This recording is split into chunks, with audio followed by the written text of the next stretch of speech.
Swami Narayana Sakshad Akshara Purushottamah Sarvebhya Paramam Shantim Anandam Sukhamarpayet.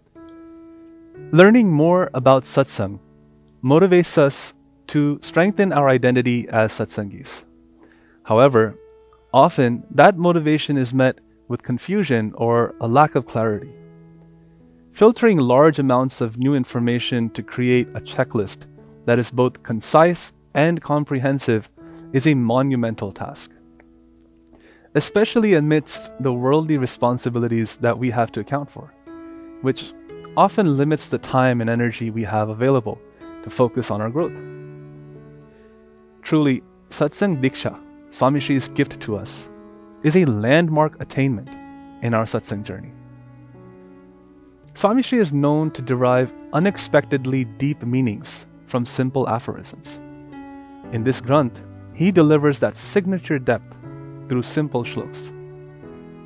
Unless we forget that this Granth is a key element of the Akshar Purushottam Samhita. Thus, its purpose is as profound as Swami Shri has made it simple to read. There is so much subtle nuance to our sadhana that we can now look forward to learning. Let's take a look at the first shlok, a prayer to Bhagwan Swaminarayan and Akshar Purushottam Maharaj that we began today's kathas with.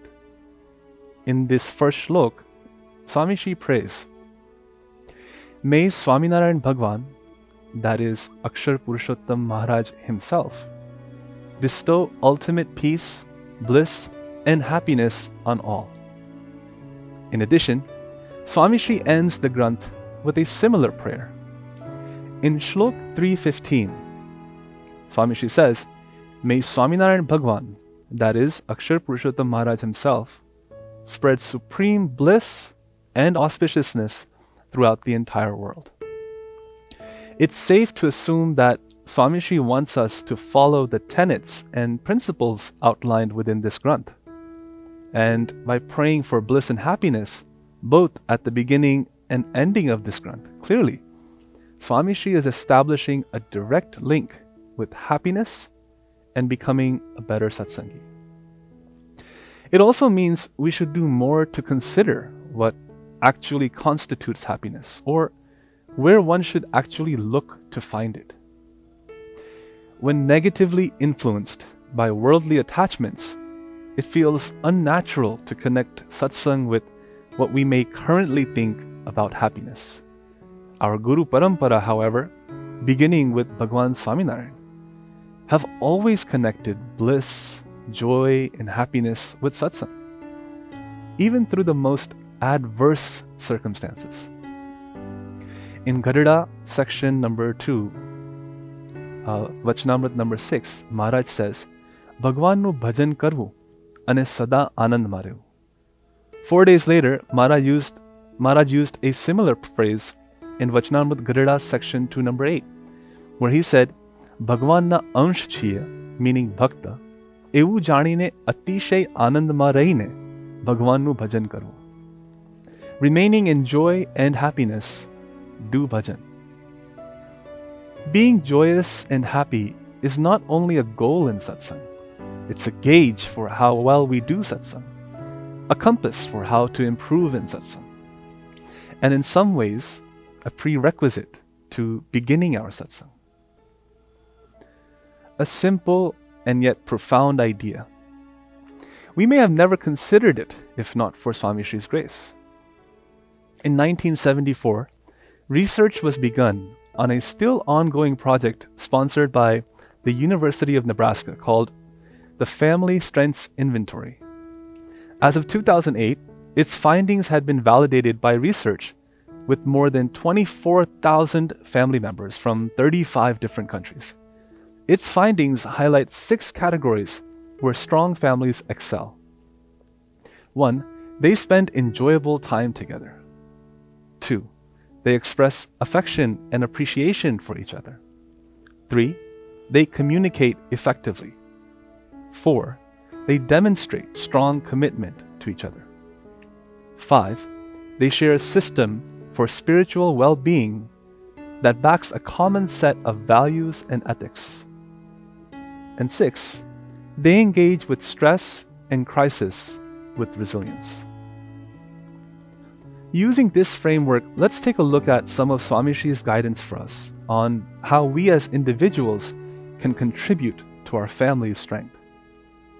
The first category where strong families excel, they spend enjoyable time together. In Shlok 176, Swami Shri instructs us, householders should joyously eat meals together at home and provide hospitality to guests according to their means.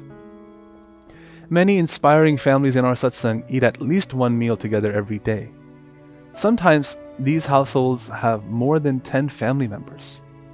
There are others where if a family member comes home late, other family members who may have eaten already come to sit with that family member and spend time with them to make sure they aren't alone. In the modern world, everyone, right down to preschoolers, can easily become too busy to make time for family.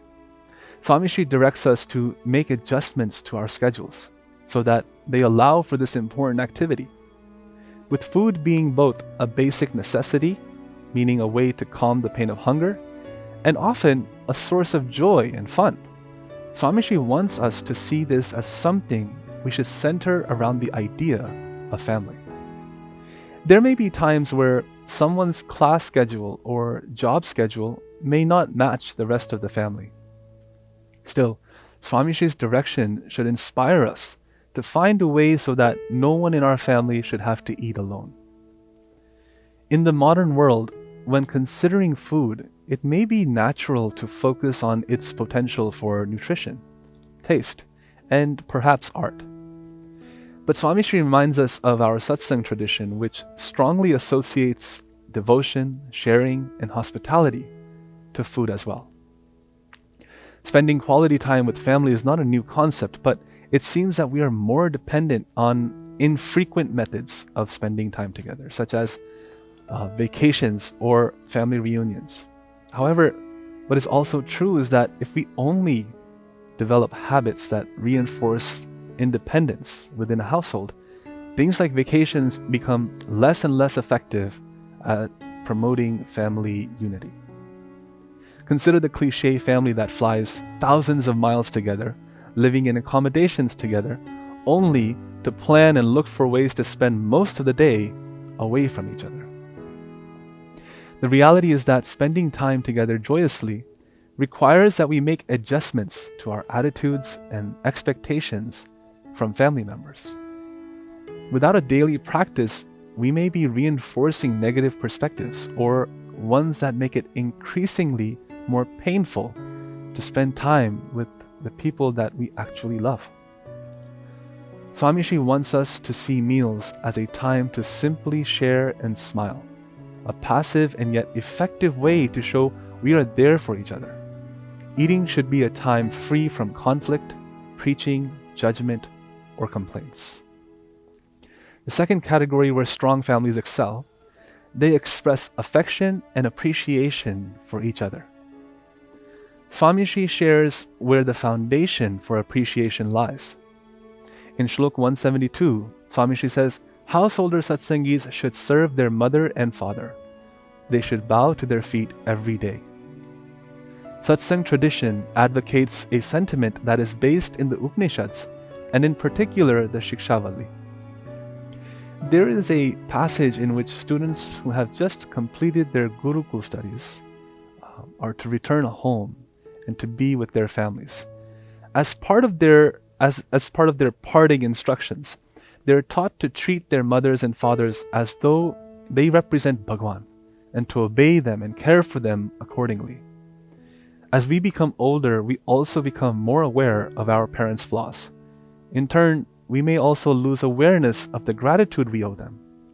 All of us lived through a time where our very existence was entirely dependent on the love, grace, and sacrifice of others. At a time when we were completely incapable to provide ourselves with basic necessities, to protect ourselves from harm or to express gratitude in any way, they made life-altering adjustments and sacrifices to ensure our safety and maturation. People who don't appreciate what others have done for them come off as egotistical. However, after Bhagwan and Sant, in this world, no one set of people go unappreciated more than parents. Swami Shri shows us that as a Satsangi who seeks to conquer egotism in its entirety, we are duty-bound to honor our parents and set a standard for appreciation in our family unit. In this regard, Swami Shri provides us with a daily act that inspires mindfulness and self-awareness, physically bowing to our mother and father every single day. This is an act that, as simple as it is, no one should overlook. If we live with them, we should do it in their presence. If we live separately, we should convey our Jai Swaminarayan to them by phone or text. Or if they have passed away, we should bow to their photo, in each instance asking for their blessing. Even the simple act of bowing to our parents has key spiritual benefits and thus has evolved in our satsang in the form of Panchang Pranam, as often promoted by Pujya Dr. Swami. If we do not do this every day already, we must begin today. Besides the benefit of it positively affecting our personality by humbling us, it is our duty and our Guru's inner wish. In most cases, the only reason we haven't done it until now is inconvenience, unawareness, or a lack of basic appreciation. Whatever it takes, every Satsangi should firmly adhere to this niyam. In Shlok 173, Swami Shri says, a daughter-in-law should serve her father-in-law as her own father, and mother-in-law as her own mother. A father and mother-in-law should care for their daughter-in-law as they would for their own daughter. Swami Shri here is telling us that through affection and appreciation, to establish our in-laws as if the phrase in-law did not exist. The third category where strong families excel is that they communicate effectively. Quickly looking at Swami Shri's instruction in Shloks 162 to 166, we see what Swami Shri says about speech in general. Swami Shri says, one should speak words which are true, beneficial, and loving. One should never falsely accuse any individual. He says one should never utter unpleasant speech that is offensive, hurts its listener, and is defamatory, harsh, or hateful. Swami Shri says one should never speak untruth. One should express truth that is beneficial, but not utter even truth that may harm others. And if extremely necessary, it is acceptable to convey the truth with pure intent to an authorized person. With those things in mind, let's take a look at Swami Shri's specific instruction regarding communication with family members. In Shlok 175, Swami says, one should speak pleasantly at home. One should renounce bitter speech and not harm others with malicious intent. In Shlok 170, Swami Shri says, one should never argue or quarrel with anyone. One should always be well-mannered and remain calm. In 171, Swami says one should never be harsh in speech, action, thought, or writing. Swami knows that at times, home becomes a forum for some of the most unrepressed expressions of emotions. There are times where it is important to express a need for change or help. However, we should not forego our identity as satsangis to do so. Being a satsangi means that when encountering others, our intent should be mutually positive and that our actions should match our intent. Contributing to a stronger family requires that we are empathetic and that we remain mindful of others to effectively present our views. As the late Stephen Covey has said in The 7 Habits of Highly Effective People, seek first to understand, then to be understood. This is only possible if we adhere to Swami Shri's boundaries placed on how we communicate. This shouldn't prevent us from sharing our views, but it should force us to think more about the situation and find ways to present them in a way that is mutually beneficial. It forces us to adopt a more objective view and become less self-centered. The more positivity we put out into the world, the more we get back. And this is especially true at home. Yes, there are circumstances where this may take some time to take real effect. And yes, there are times where difficult conversations need to be had. But that is when Swamishi's guidance is most crucial. In the family environment, our goal in these scenarios should be to transcend shallow desires for revenge or justice, knowing that they will ultimately only bring more unhappiness later on. If our goal is a happier home, then we should take great care in how we communicate. As any habit, it may seem a bit forced at first if we are not used to it, but with practice, it's not hard to avoid the type of language that hurts other people. The less frequent it becomes, the more genuine our apologies will be as well. And anytime we use an apology to help correct a mistake we've made, we all hope that the person receiving the apology will see it as sincere. A significant part of the reputation we need for that comes from how we communicate. The fourth category where strong families excel is that they demonstrate a strong commitment to each other. Commitment is expressed through our action, even more than our words. In Shlok 174, Swamiji says, householders should diligently nurture their sons and daughters through satsang, education, and other activities. They should affectionately care for their other relatives according to their means. It doesn't have to be all of the time, but it should be regular and reliable. The effort we make for family members often requires some sort of sacrifice. To be committed requires that we become good at identifying priorities, identifying what is important to our family and making ourselves available in times of need. Our Guru has accepted us and made himself available to all of us. Our satsang is almost completely dependent on the commitment he's made to us. It is the part of satsang that we all have the most confidence in, that Swamiji will be there for us and that he will never give up on us. This is the feeling we want to inspire in our family members when they think of us as well. But we have to make choices that sometimes puts others ahead of us. We have to mature from the need to pass time in frivolous activities. We have to keep the promises that we've made. The fifth category where strong families excel, they share a system for spirituality that nourishes a common set of values and ethics. In Shlok 179, Swamiji says, from when a child is in the womb, one should instill sanskars and conviction in Akshar Purushottam Maharaj by reading the sacred texts of satsang and through other noble acts.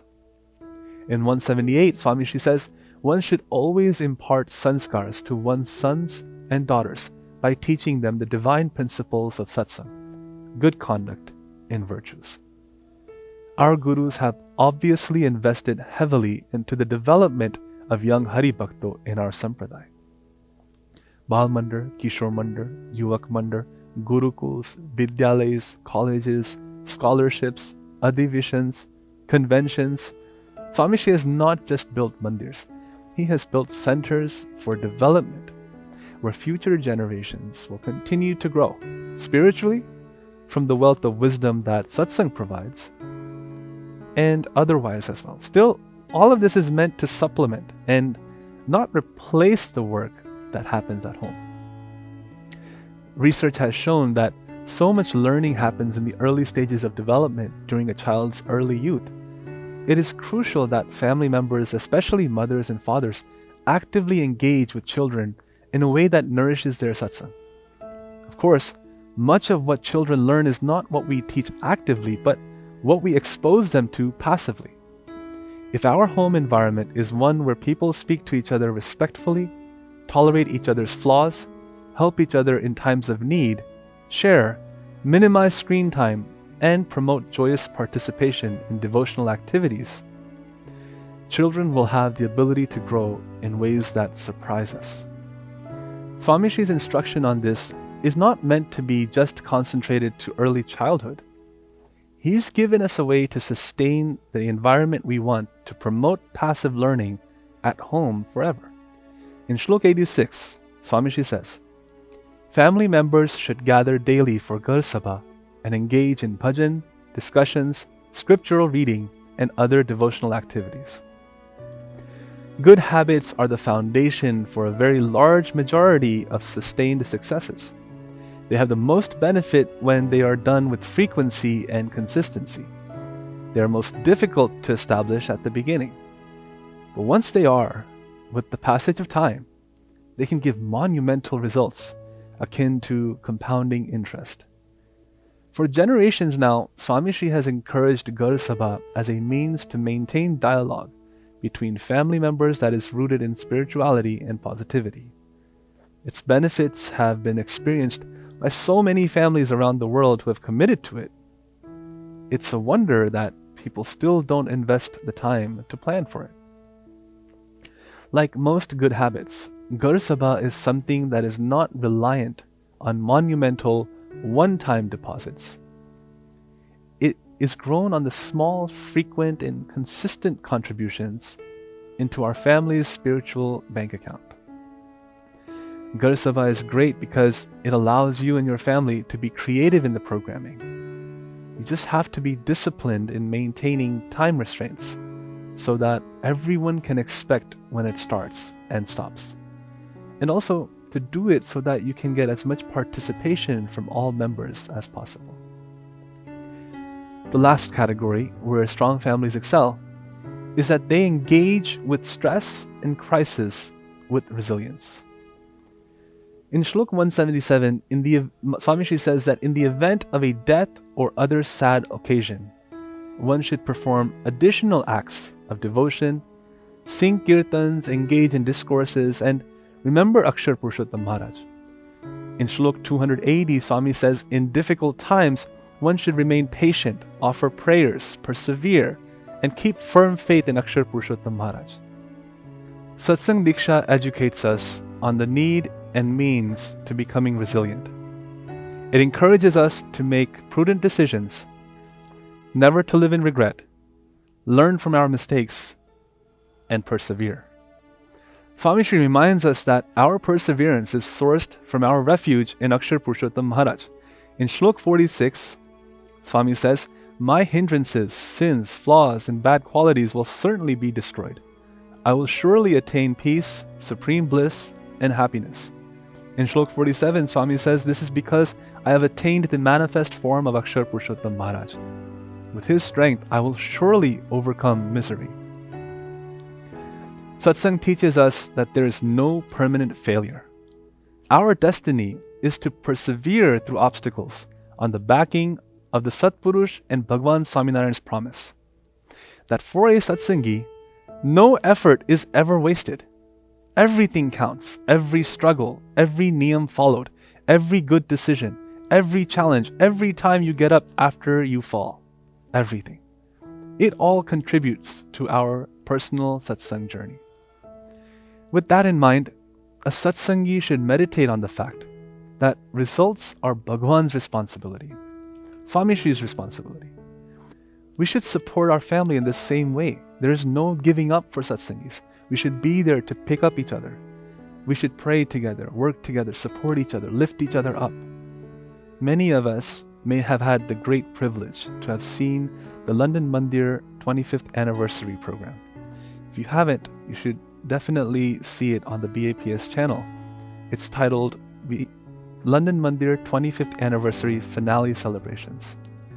London Mandir is a testament to the spirit of devotion and resiliency characteristic of BAPS, and the story of the Mandir's making, Mahant Swami Maharaj's ability to encourage everyone through so many challenges and difficulties on the strength of faith and effort is something we can all learn and be inspired from.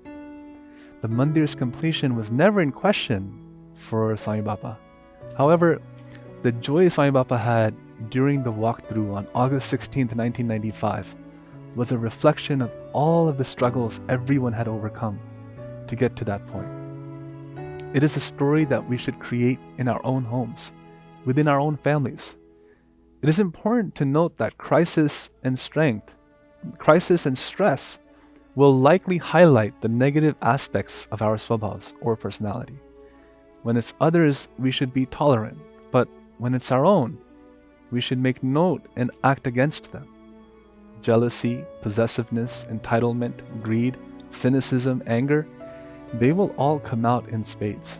This is why Swami Shri tells us to listen to Katha and Bhajan during these times. They are the way for us to combat the negativity and identify the real problems during times when our emotions can otherwise confuse the entire situation. Ultimately, if we engage with our family members as Swami Shri outlines in Satsang Diksha, and if we continue to shape our perspective based on Satsang principles such as Atma Vichar, Kartapanano Vichar, Praptino Vichar, etc., our family has the potential to further our Satsang growth and correspondingly improve the quality of life. Swami Shri has shown us that spiritual excellence does not require that we make wholesale sacrifices in our worldly life. However, with the wisdom that we are afforded in Satsang, the stakes are higher. Negligence and sloth seem much more detrimental when one becomes aware of the benefits of focus and effort. Many of us can attest to the feeling we have had at the end of a Satsang Shikshan Pariksha, when we think to ourselves, if I just started studying a couple of weeks earlier, I could have done really well. Well, Swami Shri's message to us is don't live in regret. Learn the lesson, put things into action, and always know change begins with me. Let us pray to Maharaj and Swami to continually inspire us with positivity, courage, and joy so that we can build a continually improving relationship with our family and earn his inner Rajipo. Tanotu sakale vishve paramananda mangalam Swami Narayana Sakshad Akshara Purushottama. Jai Swami Narayan.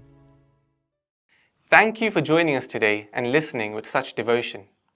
Bhagavan Swaminarayan has taught us the power of listening to Katha. It purifies our mind and brings us closer to God. So if this Katha helped you, give it a like, subscribe for more, and share it with someone you care about. Until next time, Jai Swaminarayan.